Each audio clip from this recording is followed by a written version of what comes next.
All right, we're talking hockey camps. It's summer hockey camp time, and who better to talk to than the University of Arizona head coach, Chad Berman. Chad, you're in some unfamiliar surroundings for you at the moment. Yeah, that's for sure. But it's frozen water in 115-degree weather, so go figure. So tell me about it. We're here at AZ Ice Peoria. Tell me what, first of all, got you guys drawn to come up here, and second of all, now that you're here, what have the expectations been like? Well, I think what drew us to come up here, obviously, it's a great hockey market. I love to see the growth of hockey out here, and we want to be a part of that. This is a part of the market we want to get more familiar with and expose our program to.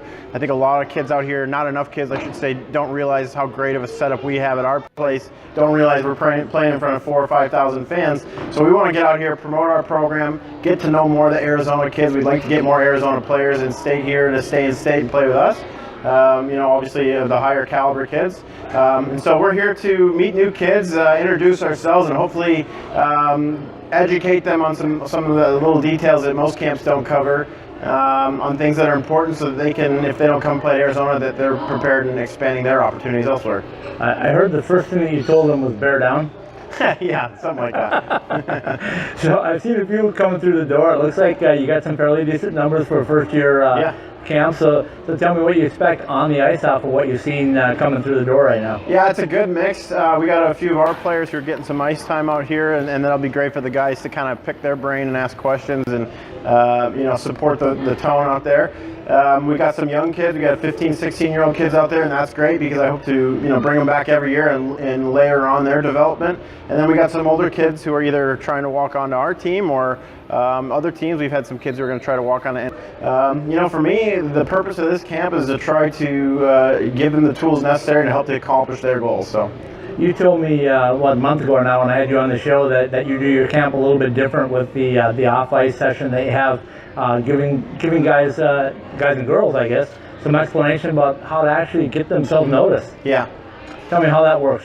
Well, I'll tell you how it worked. I've been a head coach now for 3 years, and since I've been getting I get hundreds of emails every year, and 90% of them are just so off the mark on how to approach it. Right. And it doesn't really, I can read between it. It doesn't really affect me, but I think if I can educate enough people out here, it tells me that there's an opportunity here to add value to these kids and educate them. This is how you go about reaching out and contacting coaches. So we're going to do a good hour-long seminar, PowerPoint seminar on this is how you start the process. These are the things you want to make sure you do. Keep it to the point. Just little things that go a long ways, and so we want to make sure to emphasize those things. We want to do that with the off-ice training stuff. I'm certainly not here to say, hey, I'm going to make you a better hockey player in 3 days. Right. What I am going to do is implement the tools that they can apply to their everyday so that those small details add up and they can accomplish their goals. So tell me who you got with you. I saw a few familiar faces from last year's squad. So who's helping you out? We got Manny Rowe coming out here. Manny the Flow Rowe? Manny the Flow Rowe, yep. Oh, geez. We got Trey Kearns, Corey Hirsch, Charlie James. I think Sean Osment may come out tomorrow. And then obviously I've got a great supporting staff here with John Hogan, who'll be an assistant coach this year with us. He's helping out. And Jeremy Goltz, a little Phoenix legend there in itself. Absolutely. He's helping out. And our goalie coach, president, alumni president, and overall psychologist for me, Shane Falzo will be here as well. So. Psychologist for the head coach. Yeah. Gotta love it. Yeah. So as we look at the upcoming season coming up, we've already talked about this too, but just as a little throw out to people that are watching right now, it's a little different ACHA D1 this year, isn't it?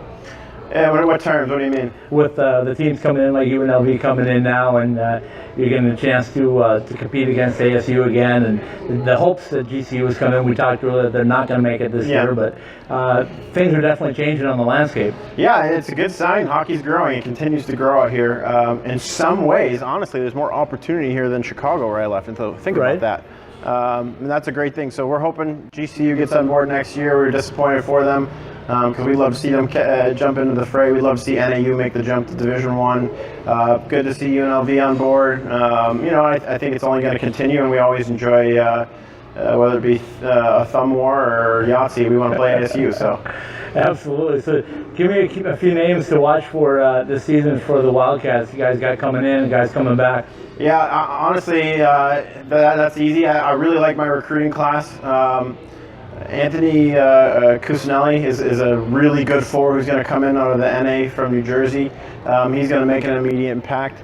Anthony Churro, a couple of Anthony's for you there. He's an immediate impact goaltender who should give a real strong push to get some minutes and take fight for a job.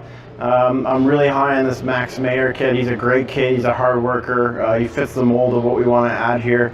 Trey Decker is a kid who took a year off, who's got a lot of skill, and I think the ceiling is going to be high for him once we get him back into the flow of things.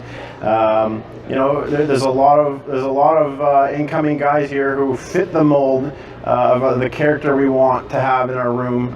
It's still about establishing that championship culture. That comes first, and so we're excited to see that's well underway. Anything new as far as the prospects for a little more ice time for you down in Tucson? Is the schedule going to be a little bit more formidable for you so you get some practice time this year? Yeah, especially at the beginning of the year, it's looking better. Because they were doing the construction for the Roadrunners, and so we had to bus up here, and that's not going to happen this year. So, I mean, that makes such a difference. We were trying to play catch up all the way through Christmas break last year.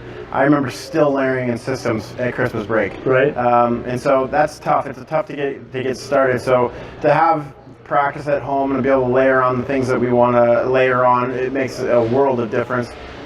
We were disappointed in our outcome last year. We were, the last team not to make it in the tournament. And there's no excuses. It doesn't matter what effects were around us. We were talented enough to be in there, so we've got to make changes necessary to make sure that never happens again. So a good start's going to be important for us. We're going to be playing Arizona State an extra weekend this year, moving forward, so they'll be at our place 3 times. September 30th, they'll be at our building. That should be a great way to kick off the season and add some excitement. And like you said, it's always fun playing them. Absolutely. Well, it's nice to see you up here in the Valley of the Sun, so I don't have to go chasing you down. That's right. Yeah, that's right. At least it's a little bit different direction. That's twice I've been up here now. I know. Just lock that up. That's right. Good luck this weekend with the camp. We'll talk to you down the road, and bear down, huh? Thanks so much.